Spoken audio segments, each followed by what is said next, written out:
Hello students, कैसे हैं आप सब? पढ़ाई अच्छी चल रही होगी आपकी।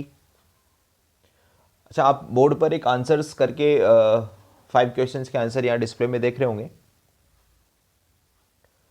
ये वो आंसर्स हैं जो मैंने लास्ट लेक्चर में आपको प्रैक्टिस शीट दी थी।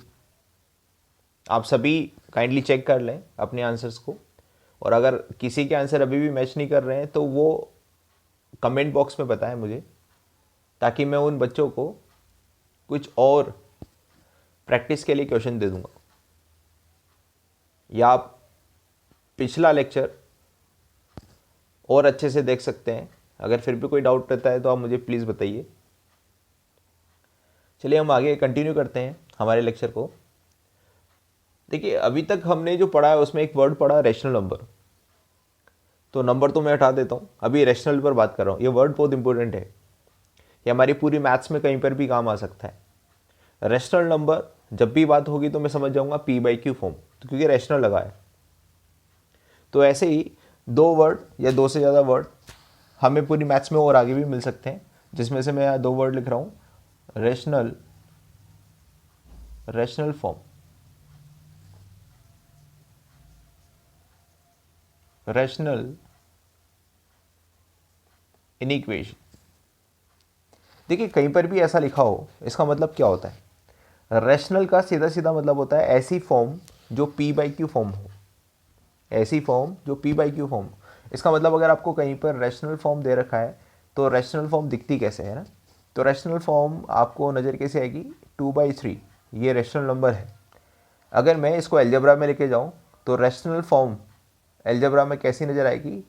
x+1/x+2, मतलब ऊपर कोई भी एक्सप्रेशन आएगा और नीचे कोई भी एक्सप्रेशन आएगा, इन दोनों एक्सप्रेशन का डिवीजन एल्जेब्रा में क्या बोला जाएगा? रेशनल फॉर्म बोला जाएगा। तो रेशनल फॉर्म का सीधा सीधा मतलब क्या है भाई? रेशनल फॉर्म का सीधा सीधा मतलब क्या है? दो एक्सप्रेशन का डिवीजन। ठीक है। अगर टिग्नोमेट्री में बात करें तो sin x upon cos x, ये हमारे पास क्या होगा? रेशनल फॉर्म होगा टिग्नोमेट्री फंक्शन का। तो रेशनल फॉर्म की डेफिनेशन अभी भी यहाँ पर भी वही रहेगी, क्योंकि ऐसी कोई भी फॉर्म जो P/Q फॉर्म में है वहाँ पर मुझे ये लिखना ही पड़ेगा भाई। यहाँ पर बस थोड़ी सी डेफिनेशन रेशनल नंबर के अकॉर्डिंग और रेशनल फॉर्म के अकॉर्डिंग चेंज हो जाती है। रेशनल नंबर में तो मुझे ये ध्यान में रखना पड़ता है कि दोनों इंटीजर होना चाहिए और Q≡0 होना चाहिए। रेशनल फॉर्म में यहाँ पर मुझे ये ध्यान में रखना चाहिए कि ऐसी फॉर्म हो, P/Q फॉर्म हो, लेकिन अगर इसको मैं डिफाइन करना चाहता हूँ प्रॉपरली तो x+2 की वैल्यू 0 ना हो। तो यहाँ नीचे लिख देता हूँ x+2 ≠0। रेशनल फॉर्म डिफाइन होने के लिए या कोई भी ऐसी फॉर्म जो P/Q फॉर्म में लिखी है उनको मैं रेशनल फॉर्म बोल देता हूँ।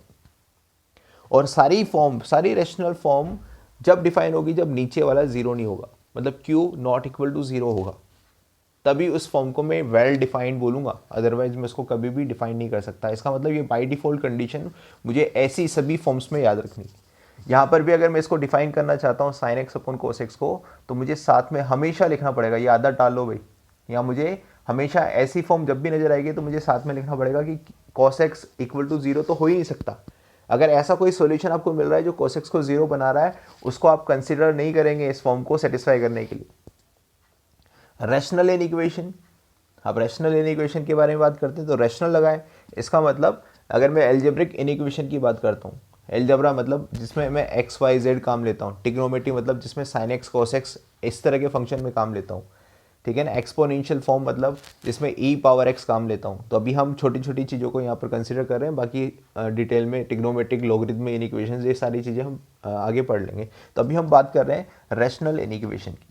तो रैशनल इनइक्वेशन मतलब हम एल्जेब्रा में अगर बात कर रहे हैं तो इस तरह की inequation x+1 upon x+2 x upon x² - 1, इस तरह की एक्सप्रेशन लिखने के बाद यहाँ पर कोई एक साइन लग जाएगा इनइक्वेशन का ना, कोई साइन लग जाएगा इनइक्वेशन का। तो ऐसी इनइक्वेशन को मतलब दोनों के आगे लगेगा ना, मैंने एक ही साइन लगाया है तो यहाँ पर भी ऐसा लगा हुआ है और यहाँ पर भी ऐसा लिखा है, तो कॉमन साइन मैंने लिख दिया है। तो ऐसी फॉर्म को मैं क्या बोल देता हूँ? रैशनल इनइक्वेशन बोल देता हूँ।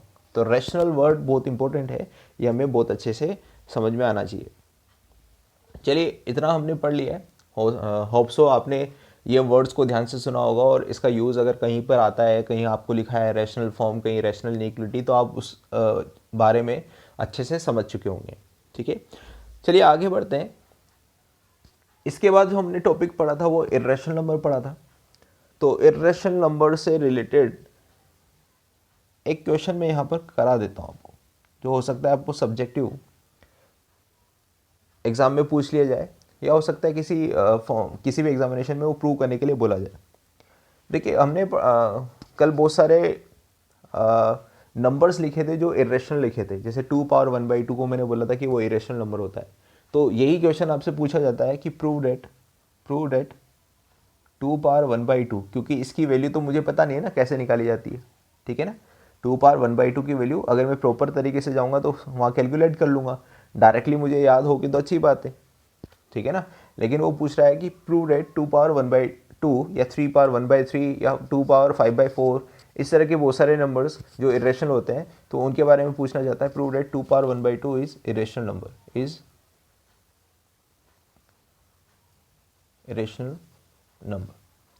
प्रूव डेट, ऐसा हमें प्रूव करना है। तो इस तरह के क्वेश्चन को जब हम सिंप्लीफाई करते हैं, सोल्व करते हैं, तो आपको किन किन स्टेप का ध्यान में रखना पड़ता है। सबसे पहले स्टेप नंबर 1, जब भी इस तरह के क्वेश्चन आपको आएंगे तो आपको ऐसा नहीं कि स्क्वायर रूट निकाल के यहाँ स्क्वायर रूट निकालने का तरीका आप बताएंगे और बताएंगे कि ये नंबर देखो आप डेसिमल के बाद रिपीट नहीं हो रहा है या रिपीट हो रहा है, वो सारी चीज़ें हम यहाँ पर करके नहीं दिखाएंगे, ठीक है ना। वैल्यू नहीं निकालनी है। इसका सब्जेक्टिव अप्रोच क्या है, स्टेप नंबर 1 में आपको सबसे पहले क्या करना है, 2 की पावर 1/2 को p/q लिख दे रहा है। देखो मैंने आपको कल ये बताया था कि कोई भी नंबर या तो रैशनल होगा या इरेशनल नंबर होगा। तो मैं मान लेता हूँ कि ये नंबर रैशनल नंबर है, मान लेता हूँ, मैंने ऐसा नहीं बोला कि रैशनल है, लेकिन मैं मान लेता हूँ कि ये नंबर क्या है, रैशनल है। अगर ये नंबर रैशनल होगा तो रैशनल की डेफिनेशन को फॉलो कर देगा या फुलफिल कर देगा, और अगर नहीं होगा तो 100% क्या होगा, इरेशनल होगा। तो हमें ये प्रूव करना है कि ये नंबर रैशनल है। अगर रैशनल प्रूव नहीं कर पाए तो अपने आप क्या हो जाएगा, ये नंबर इरेशनल हो जाएगा, क्योंकि दो ही तरह के नंबर होते हैं भाई, रियल नंबर दो ही टाइप के हो सकते हैं, तो रैशनल या इरेशनल। तो हमने यहाँ पर स्टेप नंबर 1 में क्या करना है, 2 की पावर 1/2 को 2 पावर 1/2 को p/q फॉर्म के बराबर लिख देना है। मतलब अगर ये रैशनल नंबर होगा, मतलब ये नंबर को मैंने क्या मान लिया, रैशनल नंबर, और रैशनल नंबर की डेफिनेशन मैंने क्या लिखी है, p और q belongs to integer, q not equal to 0। इस पर मुझे ध्यान देना है। अच्छा आप ध्यान में दें, ये इंटीजर कैसे हो सकते हैं, ठीक है ना। मैं यहाँ पर एक और कंडीशन लिख सकता हूँ इन दोनों के लिए, p और q के लिए एक और कंडीशन लिख सकता हूँ। देखो अगर मैंने इसको 2 लिया है, इसको 4 लिया है, 2 और 4 लिया है, तो इसको सिंप्लीफाइड फॉर्म में लिखूंगा तो 1/2 लिखूंगा। भैया अगर मैं यहाँ 2 और 4 ले लेता हूँ तो इसका सिंप्लीफाइड फॉर्म क्या आएगा, 1/2। और 1 और 2 को अगर ध्यान से देखूँ तो ये क्या है, को प्राइम नंबर। 1 और 2 और 4 को प्राइम नंबर नहीं थे, लेकिन जब भी 2 और 4 का कॉम्बिनेशन आएगा तो उसको मैं कैंसिल तो करूंगा ना भाई, सिंप्लीफाइड फॉर्म में लिखूंगा हमेशा। तो क्या आएगा, 1 और 2 आएगा। तो 1 और 2 क्या है, को प्राइम नंबर। अगर मैंने यहाँ पर 9 लिखा या 3 लिखा तो 9 से 3 को पहले 9 को 3 से काटूंगा ना पहले, तो इसको सिंप्लीफाइड फॉर्म में लिखूंगा तो आंसर मेरा आएगा 3/1। और 3/1 भी हमेशा क्या आएगा, एक को प्राइम नंबर या रिलेटिव प्राइम नंबर आएगा। इसका मतलब यहाँ पर मैं ऐसा लिखने के बाद या ऐसी कंडीशन भी दे सकता हूँ, कभी कभी ऐसी कंडीशन भी लिखी होती है कि p और q दोनों क्या है, रिलेटिव प्राइम या फिर co prime number, are co prime numbers. p and q are co prime numbers. Co prime number मतलब रेशो आपको हमेशा ऐसा लिखना है जो सिंप्लीफाइड फॉर्म में हो, 1/2। और अगर आपके पास 4/16 आ रहा है तो उसको आपको सबसे पहले क्या लिखना है, 1/4। तो 1 और 4 क्या है, को प्राइम नंबर, ठीक है। अगली स्टेप क्या होगी, इसको हम सिंप्लीफाई करेंगे। सिंप्लीफाई कैसे करते हैं भाई, दोनों तरफ स्क्वायर कर देते हैं। जब दोनों तरफ स्क्वायर करेंगे तो क्या रिजल्ट आएगा हमारा, यहाँ रह जाएगा 2, ये पावर 1/2 यहाँ से रिमूव हो जाएगी, ये उधर चली जाएगी, और ऐसा लिखा जाएगा p²/q²। तो p²/q² इक्वल टू 2 आ गया। इसको अगर मैं और आगे लिखूं तो p² equal to 2 time of q²। अब आप सब चीज़ें जानते हो भाई यहाँ पर, है ना। सब चीज़ें कैसे जानते हो कि p और q क्या है, को प्राइम नंबर। तो कोई भी को प्राइम नंबर का सेट आप यहाँ पर हमेशा सेटिस्फाई करा कर देखेंगे। अगर कोई भी को प्राइम नंबर इसको सेटिस्फाई कर पा रहा है, इसका मतलब ये क्या हो गया, रैशनल नंबर हो गया। अगर कोई भी ऐसा सेट आप नहीं निकाल पा रहे हो जो इसको सेटिस्फाई कर पा रहा है, तो इसका मतलब ये नंबर रैशनल नंबर नहीं है, क्योंकि इसको मैंने सबसे पहले रैशनल नंबर माना है, और रैशनल नंबर मानते हुए इसको सोल्व किया और ये ऐसी इक्वेशन बन गई। और इस इक्वेशन को अगर कोई भी p और q का सेट सेटिस्फाई कर पा रहा है, इसका मतलब ये नंबर एक रैशनल नंबर है। और नहीं कर पा रहा है तो ये नंबर हमेशा क्या है, इरेशनल नंबर। तो आपको यहाँ पर सोचना पड़ेगा, बहुत सारे को प्राइम नंबर के सेट यहाँ पर सेटिस्फाई करने पड़ेंगे, तो आप अगर इसको सेटिस्फाई करवाएंगे बहुत सारे कोप्राइम नंबर के सेट से, तो आपको पता लगेगा कि कोई भी ऐसा पी और क्यू का कॉम्बिनेशन नहीं है जो इसको सेटिस्फाई कर पाए। तो यहाँ पर मुझे लिखना पड़ेगा कि there is no pair of coprime number या there is no set of coprime number which satisfied this equation, hence this 2 power 1/2 is irrational number, hence this 2 power 1/2 is irrational number। तो इस तरह के कोई भी क्वेश्चन आए, मैं एक ही क्वेश्चन ले रहा हूँ यहाँ पर, इस तरह का कोई भी क्वेश्चन आया तो आपको सिंप्लीफाइड फॉर्म ऐसे लिखना है, उसको पी बाई क्यू लिखना है, पी बाई क्यू को हमेशा कोप्राइम नंबर बोलना है, स्क्वायर या क्यूब करना है, जैसा भी अकॉर्डिंग टू सिचुएशन, मतलब इस पावर को रिमूव करना है। तो पावर को रिमूव करना आपको आता ही है भाई। अगर यहाँ पर 5/2 लिखा होता 5/2, तो केवल आप पावर 2 लेते दोनों तरफ। पावर 2 लेने से ये नीचे वाली पावर यहाँ से रिमूव हो जाएगी और यहाँ पर भी पावर क्या आ जाएगी, 2 आ जाएगी। तो 2 की पावर 5 को मैं क्या लिख दूंगा, 32 लिख दूंगा, और यहाँ पर क्या लिख दूंगा, P square Q square, P square by Q square. तो P square equal to 32 time Q square, ऐसा मैं लिख सकता हूँ। फिर आपको सोचना है, आपको ऐसा कॉम्बिनेशन सोचना है पी और क्यू का, ऐसा कोप्राइम नंबर का कॉम्बिनेशन सोचना है जो इसको सेटिस्फाई कर पाए या उस इक्वेशन को सेटिस्फाई कर पाए जो मैंने अभी बोली। तो इस तरह से आप बहुत आसानी से किसी भी नंबर को रैशनल और इरेशनल प्रूव कर सकते हैं। ठीक है, अगला टाइप हमारे पास आता है, अगला टाइप जो हमें डिस्कस करना है क्लासिफिकेशन ऑफ नंबर्स का, वो आता है सबसे बड़ा सेट। सबसे बड़ा सेट, अभी तक का सबसे बड़ा सेट, उसको बोलते हैं रियल नंबर। रियल नंबर की बहुत आसान सी डेफिनेशन है भाई। आसान क्यों बोल रहा हूँ, क्योंकि मैं बार बार अभी बीच में सभी लेक्चर्स में ये बोलता गया कि केवल 2 ही टाइप के नंबर होते हैं, या तो रैशनल होगा या इरेशनल होगा। इसका मतलब रियल नंबर क्या है, रियल नंबर क्या है भाई, तो रियल नंबर क्या है, real number is a union of rational number and irrational number. तो यहाँ पर अगला टाइप हमारे पास आएगा 6, I think number 6, real number. Real number को मैं कैपिटल आर से रिप्रेजेंट करूंगा, कैपिटल आर से रिप्रेजेंट करूंगा, और real number is a combination of 2 sets, real rational और इरेशनल नंबर्स। तो इसको इन शॉर्ट अगर मैं लिखूं तो are equal to Q union Q bar. ठीक है ना, जितने भी रैशनल हैं और जितने भी इरेशनल नंबर हैं उन सबको अगर मिला दिया जाए तो हमें क्या मिल जाता है, रियल नंबर मिल जाता है।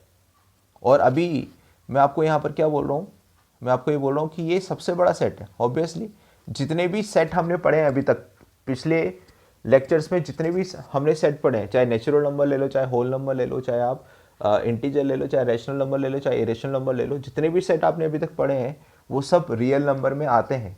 क्योंकि क्यू के बारे में मैंने आपको बताया था, क्यू सारे सेट्स को रखता है, तो क्यू इसमें आ ही गया बाई डिफ़ॉल्ट, और क्यू के अलावा इरेशनल नंबर भी आ गया। तो रियल नंबर अभी तक का सबसे बड़ा सेट बोला जाएगा। इसीलिए इस नोट को मैं यहाँ पर लिख पा रहा हूँ और प्रॉपर सेट का साइन प्रॉपर्ली लगा पा रहा हूँ। अगर मैं इन दोनों के बीच में लगाऊंगा तो इस तरह का प्रॉपर सेट आएगा। फिर मैंने आई लिखा था, फिर मैंने क्यू लिखा था, और अब क्या लिख पा रहा हूँ, रियल नंबर लिख पा रहा हूँ। इसका मतलब रियल नंबर सबसे बड़ा सेट हो गया। ठीक है ना, और ये प्री डिफाइंड होते हैं, फिक्स होते हैं, इसीलिए मैं प्रॉपर सेट का साइन यहाँ पर अच्छे से लगा पा रहा हूँ। कुछ एग्जांपल रियल नंबर के मैं यहाँ देख लेता हूँ, आप किस किस को रियल नंबर समझ सकते हैं। 0.5, 0.07, 2/3, √2/3, 1/9। ठीक है, जिस भी तरह का आप नंबर लिख सकते हो, 1/√2, जिस भी तरह का आप नंबर ले सकते हो, नंबर लिख सकते हो, चाहे वो रैशनल फॉर्म हो चाहे वो इरेशनल फॉर्म हो, वो सारी की सारी क्या है हमारे पास रियल नंबर की कैटेगरी में डाली जाएगी। देखिए,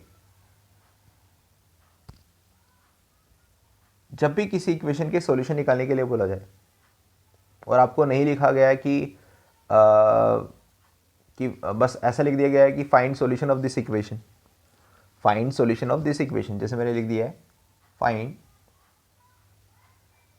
solution of equation x (x-½ = 0। तो यहाँ पर जब x के बारे में कोई चर्चा नहीं की है, इसका मतलब हमें सारे सॉल्यूशन निकाल के देने हैं उसके। चाहे वो रियल आए चाहे वो मतलब किसी भी तरह के आ रहे हैं। तो अभी हाल फिलहाल यहाँ पर x के बारे में कोई चर्चा नहीं गई, चर्चा नहीं की गई है, तो इसका मतलब मैं यहाँ पर x की वैल्यू क्या दूंगा, 0 भी दूंगा और x इक्वल टू हाफ भी दूंगा, दोनों ही तरह के आंसर दूंगा, ठीक है। लेकिन अगर यहाँ लिखा होता x बिलोंग्स टू r तब भी बात यही थी, लेकिन यहाँ लिखा होता x बिलोंग्स टू i तो फिर मेरा आंसर कितना आता, केवल 0 आता, ठीक है ना। इन बातों का आपको ध्यान देना है ना।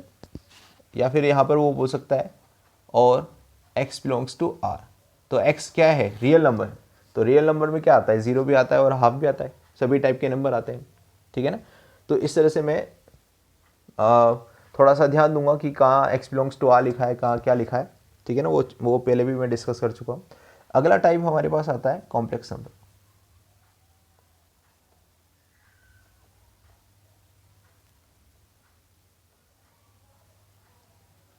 कॉम्प्लेक्स नंबर को मैं कैपिटल C से रिप्रेजेंट कर सकता हूँ।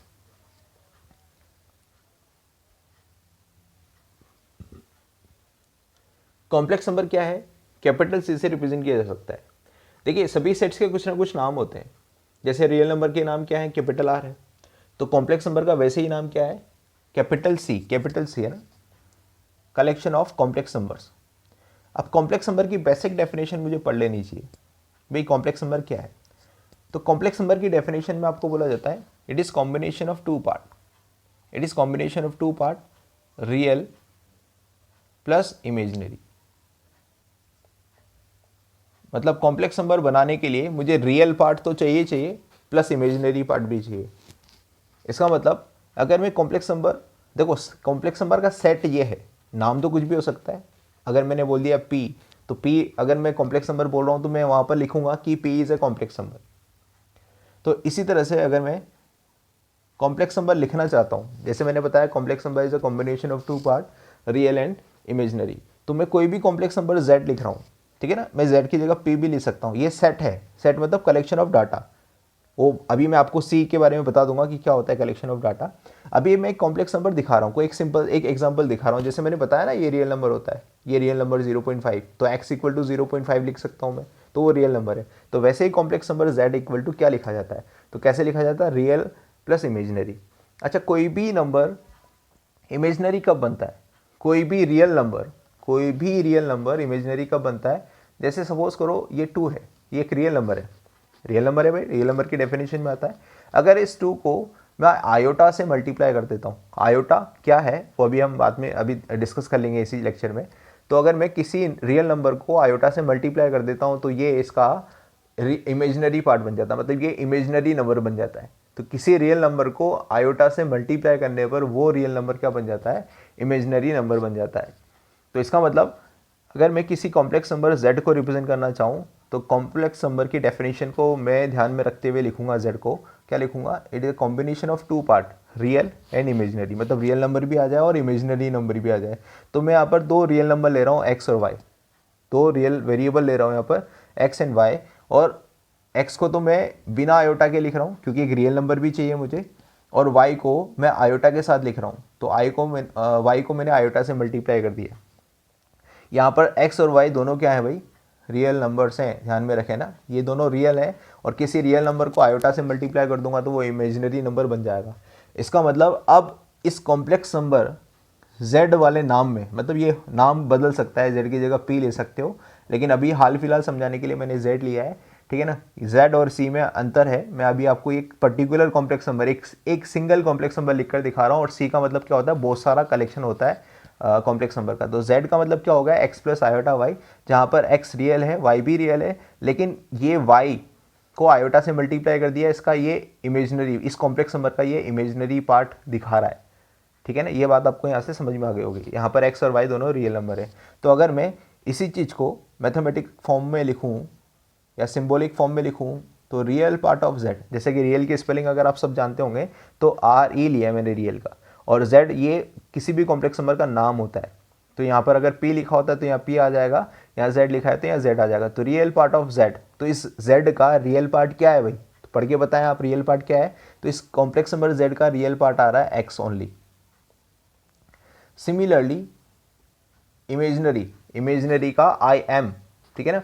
तो इमेजिनरी पार्ट ऑफ z, ठीक है ना। तो मैं इस z के बारे में पूछना चाहता हूँ, इसका इमेजिनरी पार्ट क्या है, इस कॉम्प्लेक्स नंबर z का इमेजिनरी पार्ट क्या है। तो इमेजिनरी पार्ट का मतलब क्या होता है भाई, इमेजिनरी पार्ट पूछ रहा हूँ तो पार्ट का मतलब तो ये हो गया इमेजिनरी, ऐसा नंबर जो आयोटा से मल्टीप्लाई करके लिखा गया है वो इमेजिनरी पार्ट बोला जाता है। तो इस कॉम्प्लेक्स नंबर के दो पार्ट हैं, रियल पार्ट और इमेजिनरी पार्ट। तो इमेजिनरी पार्ट कौन सा है, जो आयोटा से मल्टीप्लाई करके लिखा गया है, लेकिन आयोटा तो अपने आप में ये दिखा रहा है कि ये इसका इमेजिनरी पार्ट है और वो इमेजिनरी पार्ट ही पूछ रहा है। तो इसका मतलब हम यहाँ पर जो आंसर देंगे वो वाई देंगे, आयोटा वाई नहीं देंगे। आयोटा वाई क्यों नहीं देंगे, क्योंकि आयोटा तो खुद दिखा रहा ना ये इसका इमेजिनरी पार्ट है। इसका मतलब अगर कभी किसी कॉम्प्लेक्स नंबर को लिखकर ये पूछा जाए कि इसका रियल पार्ट बताओ और इमेजिनरी पार्ट बताओ, तो आप बहुत आसानी से बता सकते हो। और समझने के लिए यहाँ पर एक एग्जांपल लेता हूँ, एक कॉम्प्लेक्स नंबर W लिखता हूँ, ठीक है ना। ये मैंने बता दिया W कॉम्प्लेक्स नंबर है, ये होल नंबर नहीं है, यहाँ मैंने लिख दिया है, अगर ये W बोला है तो मैंने बोल दिया है W is a complex number, और इसको मैंने लिख दिया है -2 + 3 आयोटा, ऐसा मैंने कोई कॉम्प्लेक्स नंबर दे दिया है। और मैंने आपसे पूछा है बताओ रियल पार्ट ऑफ W क्या है, तो आपका आंसर आना चाहिए ओनली 2, और इमेजिनरी पार्ट ऑफ W क्या है, तो आपका आंसर आना चाहिए ओनली 3। अगर यहाँ पर बीच में मैंने माइनस लगा दिया है तो अब आपका आंसर आना चाहिए इमेजिनरी पार्ट में ओनली -3, आयोटा कभी भी आपको आंसर में नहीं देना है। तो रियल पार्ट और इमेजिनरी पार्ट का आपको यहाँ पर सीधा सीधा मतलब समझ में आ गया होगा। अब कॉम्प्लेक्स नंबर का सेट लिखते हैं, ठीक है ना। इतना समझने के बाद कॉम्प्लेक्स नंबर का सेट लिखते हैं। तो कॉम्प्लेक्स नंबर का सेट जो रिप्रेजेंट किया जाता है वो कैपिटल C से रिप्रेजेंट किया जाता है, और सेट का मतलब होता है कलेक्शन ऑफ डाटा। तो अगर मैंने यहाँ पर 0 लिखा है तो ये भी एक कॉम्प्लेक्स नंबर है, अगर मैंने 2 लिखा है 1/2 लिखा है, क्योंकि रियल नंबर भी तो कॉम्प्लेक्स नंबर है, रियल नंबर भी कॉम्प्लेक्स नंबर है। जैसे मैंने आपको बोला ना रियल नंबर, ये 2 इंटीजर होते हुए भी रियल नंबर है, तो वैसे जितने भी रियल नंबर है वो सारे कॉम्प्लेक्स नंबर है। और अगर मैंने लिखा आयोटा/2 तो ये भी हमारे पास कॉम्प्लेक्स नंबर है। अब ये रियल नंबर नहीं है क्योंकि आयोटा से मल्टीप्लाई हो गया तो इमेजिनरी नंबर हो गया, लेकिन ये क्या है कॉम्प्लेक्स नंबर के सेट में काउंट किया जाएगा। मैंने लिखा 2 - 3 आयोटा, तो जितने भी टाइप के आप पूरी दुनिया में जितने भी टाइप के नंबर्स बना सकते हो, चाहे वो रियल हो चाहे वो इमेजिनरी हो, उन सबका कलेक्शन क्या बोला जाता है, कॉम्प्लेक्स नंबर बोला जाता है। तो इस बात को अगर मैं समझ पा रहा हूँ तो एक नोट यहाँ पर भी लिख पा रहा हूँ कि अभी तक सबसे बड़ा सेट क्या था, अभी तक सबसे बड़ा सेट था रियल नंबर, लेकिन अब इतनी बात पढ़ने के बाद सबसे बड़ा जो सेट नज़र आ रहा है वो क्या आ रहा है, कॉम्प्लेक्स नंबर, क्योंकि रियल नंबर तो इसमें ऐसे आ गए, इसके अलावा भी आयोटा वाले नंबर इसमें आ रहे हैं। इसका मतलब अगर मैं यहाँ पर एक और नोट इन सब के बीच में, सभी सेट्स के बीच में लिखूँ, तो सभी सेट्स के बीच में जो मुझे एक नोट नज़र आ रहा है वो एक नज़र आ रहा है कि सबसे बड़ा सेट मुझे अब लिखना पड़ेगा कॉम्प्लेक्स नंबर C। ये कॉम्प्लेक्स नंबर है, कॉम्प्लेक्स नंबर को मैं C.N करके भी लिख सकता हूँ, ठीक है ना। तो अभी तक आपको इतनी बात समझ में आ गई होगी मेरी कि कॉम्प्लेक्स नंबर सबसे बड़ा सेट क्यों है और कॉम्प्लेक्स नंबर को कैसे दिखाया जाता है, ठीक है। अब यहाँ पर एक चीज़ और मुझे मेंशन कर देनी चाहिए, आयोटा एक प्री डिफाइंड सिंबल है, मतलब इसकी वैल्यू फिक्स है, इसकी वैल्यू हमें बार बार अलग अलग नहीं लिखनी है। जैसे x और y की वैल्यू तो चेंज हो जाएगी, वेरिएबल्स हैं, लेकिन आयोटा एक प्री डिफाइंड वैल्यूज़ हैं, और आयोटा को √-1 बोला जाता है। आयोटा को क्या बोला जाता है, √-1, मतलब रूट के अंदर अगर कभी आपको -1 नज़र आता है तो उसको आप आयोटा लिख सकते हैं, ठीक है ना। तो यहाँ पर ये क्या लिखा है, x + √-1 y, लेकिन √-1 को आप √-1 नहीं लिखना है, उसको आप सिंपलीफाइड फॉर्म में लिखेंगे, एक सिंबॉलिक फॉर्म में लिखेंगे आयोटा। तो हमेशा √-1 जब भी आपको नज़र आएगा उसको आप आयोटा लिखेंगे। इस बात को और गहराई से समझते हैं और एक छोटा सा नंबर यहाँ पर लिखने की कोशिश करते हैं।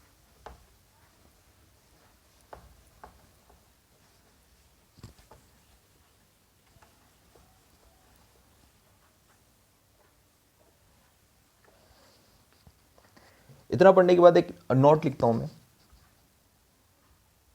और यहाँ पर √-2 को सोल्व करने की कोशिश करता हूँ। √-2 क्या है, रियल नंबर है या इमेजिनरी नंबर है, रियल नंबर है या इमेजिनरी नंबर। इमेजिनरी नंबर मतलब ऐसे नंबर जिनके आगे आयोटा लिखा हो, उन नंबर्स को मैं इमेजिनरी नंबर बोल देता हूँ, और ऐसे नंबर जिनके साथ आयोटा नहीं लिखा है वो सारे नंबर क्या है, रियल नंबर। तो क्या ये √-2, रूट के अंदर -2 क्या एक इमेजिनरी नंबर है, अगर ऐसा पूछा जा रहा है तो इसको मैं इस तरह से सोल्व करूँगा, √-1 क्रॉस 2, इस तरह से मैं इसको लिखूँगा, और इसको और सिंप्लीफाई करूँगा तो √-1 क्रॉस √2, इस तरह से मैं इसको सेपरेट कर सकता हूँ, जैसा कि मैंने पहले भी बताया था कि a की पावर हाफ और b की पावर हाफ अगर होती है तो इन दोनों का प्रोडक्ट a और b की पावर हाफ बन जाता है, ठीक है ना। तो अभी मैंने आपको बताया कि √-1 को मैं कभी भी अगर देखूंगा तो आयोटा लिख दूंगा उसको, और इसके साथ में √2 को तो मैं √2 ही लिखूंगा। तो √2 तो एक रियल नंबर है, और रियल नंबर को किससे मल्टीप्लाई किया गया है, आयोटा से मल्टीप्लाई किया है। इसका मतलब ये किसका कलेक्शन में आएगा, ये किसके कलेक्शन में आएगा, रियल नंबर के कलेक्शन में नहीं आएगा। This is not a real number, ये किसके कलेक्शन में आएगा, कैपिटल सी के कलेक्शन में आएगा। तो √-2 को मैं क्या लिख सकता हूँ, इनडायरेक्टली आयोटा √2 लिख सकता हूँ। तो आपको आदत पड़ जानी चाहिए, क्या आदत पड़ जानी चाहिए कि जब भी कोई नेगेटिव नंबर रूट के अंदर आए तो उसको आप सिंप्लीफाई, मतलब डायरेक्ट तोड़ के क्या लिख सकते हैं, आयोटा √5 लिख सकते हैं। अगर आपको कोई नंबर ऐसा नज़र आ रहा है √-4, तो इसको आप सिंप्लीफाई फॉर्म में क्या लिख सकते हैं, 2 आयोटा, क्योंकि √4 का मतलब तो होता है 2 और √-1 का मतलब क्या होता है, आयोटा होता है, ठीक है भाई। तो आप यहाँ से अभी तक इतना समझ चुके हैं कि इमेजिनरी नंबर या कॉम्प्लेक्स नंबर दिखता कैसे, ठीक है ना, और रियल नंबर दिखता कैसे। कि यहाँ पर अभी थोड़ी देर पहले एक नंबर लिख रहे थे हम, √-2 को जब मैं स्प्रेड कर रहा था तो मुझे वहाँ पर मन में विचार आया कि आप लोगों को 2 स्क्वायर रूट को मल्टीप्लाई करने का रूल बता देना चाहिए, क्योंकि बहुत से स्टूडेंट्स को ये दिक्कत फेस करनी पड़ती है कि √a और √b जब भी मल्टीप्लाई करने पड़े तो वो हो सकता है कभी कभी वो गलत मल्टीप्लाई कर देते हैं। तो मैं यहाँ पर आपको rule to multiply √a and √b बता देता हूँ।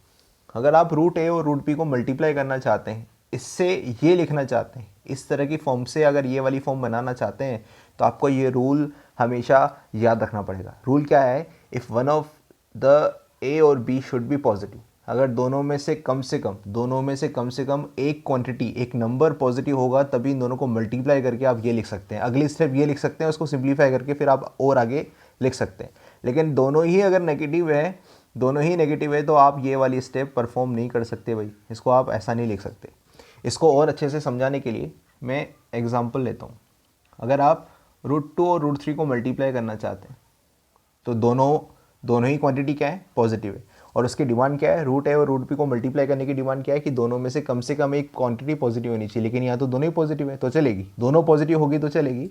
तो यहाँ पर मैं इसको अगले स्टेप में कैसे लिख सकता हूँ, अगले स्टेप में √2 × 3 लिख सकता हूँ, और अगले स्टेप में क्या लिख सकता हूँ, √6 लिख सकता हूँ। इसका मतलब इस रूल से अगर इन दोनों स्क्वायर रूट को मैं मल्टीप्लाई करूंगा तो √6 मेरा आंसर आता है, जो कि सही है। अगला एग्जांपल, इसमें मैंने एक पॉजिटिव नंबर लिया और एक नेगेटिव नंबर लिया है, √2 क्रॉस √-3। तो इन दोनों को अगर मैं मल्टीप्लाई करना चाहता हूँ तो ऊपर वाले रूल को अगर मैं फॉलो करूँ तो उसने क्या बोला कि कम से कम एक क्वांटिटी पॉजिटिव होनी चाहिए। तो एक क्वांटिटी पॉजिटिव है, एक नेगेटिव है, तो इन दोनों को मैं मल्टीप्लाई करके ये लिख सकता हूँ।